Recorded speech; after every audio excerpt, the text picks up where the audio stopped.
کے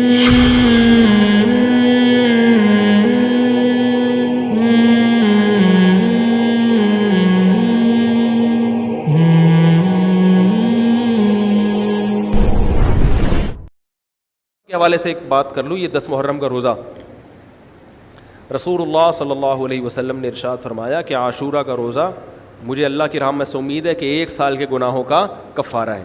تو بڑی فضیلت ہے.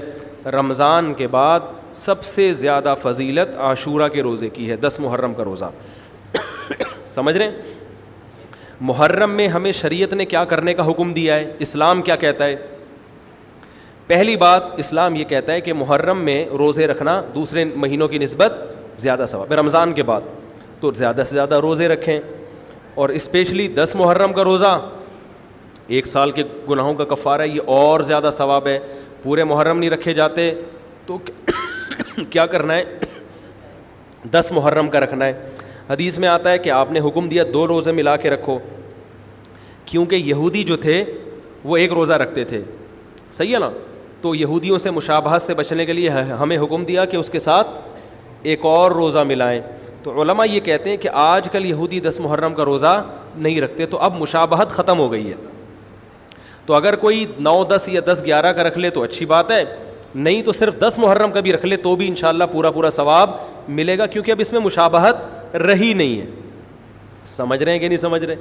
یہ کرنے کا کام ہے. دوسرا کام، محرم میں گناہ دوسرے مہینوں کی نسبت زیادہ، اس کی قباحت زیادہ بڑھ جاتی ہے، کیونکہ 4 مہینے محترم ہیں، شوال، ذی قعدہ، ذی الحجہ، محرم اور رجب.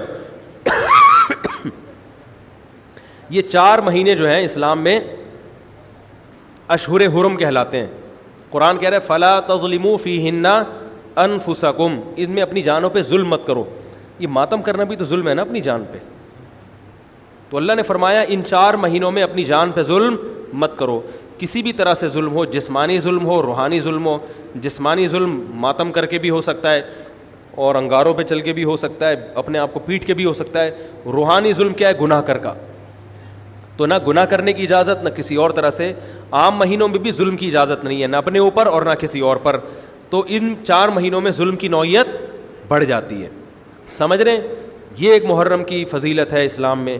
اور تیسری فضیلت جو محرم کی، جو بعض روایات سے ثابت ہے، یعنی جو فضیلت تو نہیں کہیں گے اس کو، جو محرم میں کرنے کا کام ہے، وہ بعض حدیث میں آتا ہے کہ آپ صلی اللہ علیہ وسلم نے ارشاد فرمایا کہ عاشورہ کے دن اپنے اہل و عیال پر دسترخوان کو وسعت دو، اس سے رزق میں برکت ہوتی ہے. لیکن یہ جو حدیث ہے یہ ضعیف ہے، سند کے لحاظ سے پاورفل اور مضبوط نہیں ہے. بعض علماء نے کہا کہ اس کثرت طرق کی وجہ سے حسن کے درجے کو پہنچ گئی ہے. ہمارے ہی بعض اکابر علماء کی رائے ہے، علماء جو بر صغیر کے علماء، بڑے بڑے علماء ہیں، میں نام نہیں ذکر کرتا لیکن بہت بڑی اپر لیول کے علماء ہیں، ان کی رائے یہ ہے کہ یہ ضعیف، اتنی ضعیف نہیں ہے کہ بالکل ہی مسترد کر دی جائے. ٹھیک ہے نا؟ اور تعدد طرق کی وجہ سے درجہ حسن کو پہنچ گئی ہے. علامہ ابن تیمیہ رحمہ اللہ تعالی، جن کو سعودی عرب میں بہت فالو کیا جاتا ہے، ان کی رائے اور سلفی علماء کی رائے، جو سعودی عرب کے العثیمین، بن باز وغیرہ تھے، ان کی رائے یہ کہ یہ حدیث بالکل صحیح نہیں ہے، اور اس کی کوئی حیثیت نہیں ہے کہ دسترخوان کو وسیع کیا جائے اور عاشورہ کے دن کھانا کھلایا جائے. سمجھ رہے کہ نہیں سمجھ رہے؟ لیکن جو دوسری طرف معتدل علماء، معتدل سے مراد میں ان کو برا نہیں کہہ رہا، لیکن وہ انہوں نے حدیث کی جو، اب اگر آپ سندوں کی تحقیق کریں گے تو اس کو بالکل من گھڑت قرار دینا درست نہیں ہے. اگر سندوں کی تحقیق کریں گے تو ایسا معلوم ہوتا ہے کہ علامہ ابن تیمیہ رحمہ اللہ تعالی، جو ہمارے لیے قابل احترام ہے، انہوں نے اس حدیث کو رد کرنے میں تھوڑا مبالغہ سے کام لیا، غلو کیا ہے. ایسا نہیں ہے کہ بالکل ہی اس کی کوئی ویلیو نہیں ہے. تو ضعیف روایتیں ہیں لیکن کثرت طرق کی وجہ سے درجہ حسن کو پہنچ گئی ہیں. سمجھ رہے کہ نہیں سمجھ رہے؟ اس وجہ سے بعض علماء کی رائے، بلکہ جمہور کی رائے یہی ہے کہ محرم میں اگر کوئی اپنے بچوں کو جمع کر کے اچھا کھانا کھلا دیتا ہے 10 محرم کو، اور یہ حلیم شاید یہیں سے نکلا ہے، شاید یہیں سے نکلا ہے کہ یوں وہ اچھا کھانا ہو جائے گا، تو وہ کہتے ہیں کوئی حرج نہیں ہے. لیکن ایک بات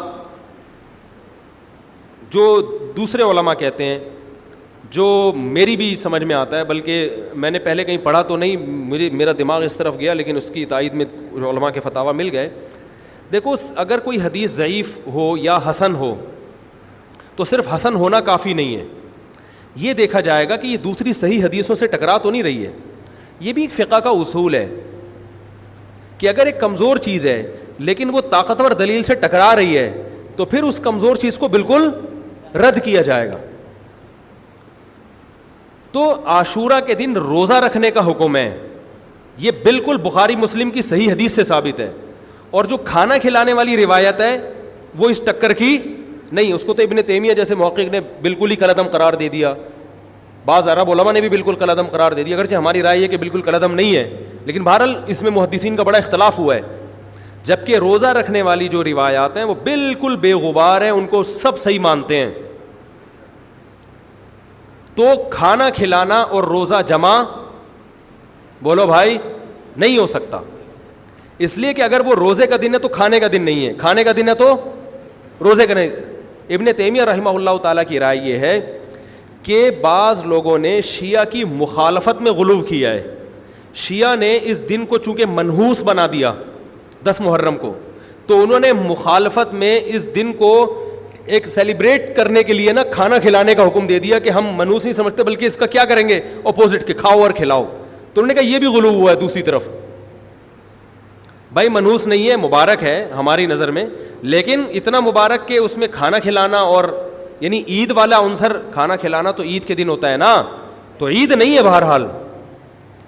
تو یہ بھی بڑی جاندار بات، اگرچہ یہ عقلی دلیل ہے مگر یہ ایسی نہیں ہے کہ بالکل اس کو کالعدم قرار دے دیا جائے. تو اب علماء نے دونوں حدیثوں کو تطبیق کی کوشش کی علماء نے کہ بھئی کھانا بھی کھلاؤ اور روزہ بھی رکھو، افطاری میں کھلا دو، سحری اور افطاری میں. تو بات یہ ہے کہ افطاری میں اگر آپ کھلائیں گے تو وہ 11 محرم شروع ہو چکی ہوگی، وہ 10 محرم بولو بھائی نہیں رہے گی. دوسرا سحری میں جو کھلانے کا مسئلہ ہے نا، سحری میں تو سحری میں جب ہم کوئی کہتے ہیں نا فلاں دن یہ کام کرنا ہے فلاں دن، تو اس سے لغت میں جو ذہن میں متبادر ہوتا ہے نا وہ دن کا وقت ہے، وہ 3:30 پونے 4 کا وقت نہیں ہوتا. یہی وجہ ہے کہ جو لوگ اس حدیث پر عمل کرتے ہیں عاشورہ والی، وہ دن میں کھانا کھلاتے ہیں، دوپہر کے ٹائم لنچ کرتے ہیں. وہ افطاری میں تو ویسے ہی دسترخوان وسیع ہوتا ہے بھوک کی وجہ سے. ارے بابا وہ تو ویسے ہی بچوں کو جب روزہ رکھا ہوا ہے تو اچھا کھلاؤ، سحری اچھی کراؤ، اور افطاری وہ تو ویسے ہی بھوک کی وجہ سے رمضان میں دیکھو نا کیسے کھلے دسترخوان ہوتے ہیں. تو میں نے بڑی کوشش کی دونوں حدیثوں کو جمع کریں، لیکن تکلف کے بغیر یہ ممکن نہیں ہے. تو فقہ کا ایک اصول ہے کہ جب کوئی بے غبار صحیح حدیث ہوتی ہے اور اس سے ایک اصول ثابت ہو رہا ہے تو اس کے مقابلے میں اگر کمزور روایت آئے گی جو اس سے ٹکرا رہی ہوگی تو اس کمزور روایت کو، اگرچہ وہ موضوع من گھڑت نہیں ہے، لیکن اس کمزور کو اس صحیح حدیث کی مخالفت کی وجہ سے بولو بھائی رد کر دیا جائے. اس لیے میرا نالائق کا موقف یہ ہے، میں بہت نالائق ہوں، میں اتنی بڑی بڑی باتیں کرتا نہیں ہوں، لیکن ساڑی عقلچ یہ چیز آندھی نہیں ہے کہ بھائی جو روزے کا دن ہے وہ بھوکے پیاسے رہنے کا دن ہے، وہ کھانے کھلانے کا نہیں ہے. افطاری میں تو ویسے ہی کھاؤ بھی کھلاؤ بھی. تو اور اس کا نقصان یہ بھی ہوتا ہے کہ لوگوں نے اس کھانا کھلانے کے چکر میں روزے چھوڑ دیے ہیں. سمجھ رہے ہیں، جب حلیم پکے گا تو کون روزہ رکھے گا بھائی؟ ساری رات گھوٹا لگے گا حلیم کا کہ کل دسترخوان وسیع کرنا ہے، تو پھر روزہ گیا، وہ تو تیل لینے گیا، روزہ کون رکھے گا روزہ؟ تو وہ حدیث صحیح حدیث کی بالکل اس میں ٹائٹ قسم کی مخالفت ہو رہی ہے. ٹھیک ہے نا. تو نالائق کی رائے، پھر بھی اگر کوئی دوسرے علماء کی رائے کو فالو کرتا ہے تو وہ کھائے بھی کھلائے بھی. میں کہتا ہوں جو مضبوط چیز ہے اس کو لینا چاہیے، جو کمزور چیز ہے اس کو چھوڑ دینا چاہیے. ہمارے حضرت مفتی رشید احمد صاحب رحمہ اللہ ایک بات کہتے تھے کہ جہاں کھانا کھلانے کی حدیث آئے گی نا وہاں مسلمان اس کو لے ہی لے گا. کھانے پینے کی جہاں بات آئے گی مسلمان کیا کرتا ہے؟ وہ کہتا ہے بھائی یہ صحیح ہے، یہ بالکل صحیح حدیث ہے. ٹھیک ہے نا. وہ کیا کرتا ہے؟ جن علماء کی تحقیق ہے وہ تو تحقیق سے کہہ رہے ہیں، لیکن عام پبلک کی عادت یہ ہوتی ہے کہ فتویٰ بھی اسی کا فالو کریں گے جہاں کھلانے کا تذکرہ آ رہا ہو. تو اب ہمارے کہتے ہیں جہاں کھانا کھلانے کی بات آئی مسلمان کہتا ہے بس یہ بالکل صحیح بخاری کی طرز پر ہی، بخاری کی شرط پر ہی حدیث. تو بھائی بھوکا رہنا عبادت ہے، بھوکا رہنا سنت ہے. بچوں کو تو ویسے ہی کھلاؤ عاشورہ ہو یا نہیں ہو، اور سحری افطاری کرا دو اچھی سی، روزہ رکھواؤ. اور جو بالکل چھوٹے بچے ہیں وہ تو ویسے ہی کھاتے رہیں. تو اس لیے اور پھر اس کا نقصان کیا ہو رہا ہے, حلیم کے گھوٹے لگ رہے ہیں پوری رات بیٹھ کے, اس کے الگ نقصانات ہیں, سبیلیں لگ رہی ہیں. حضرت حسین رضی اللہ تعالیٰ عنہ تو کربلا میں شدید گرمی میں بھوکے اور پیاسے اپنی جان دیتے ہیں, اور یہاں ہم کیا کر رہے ہیں, کھانا کھا رہے ہیں, دیگیں پکا رہے ہیں, شربت پی رہے ہیں. تو یہ بات عقل میں آنے والی نہیں ہے.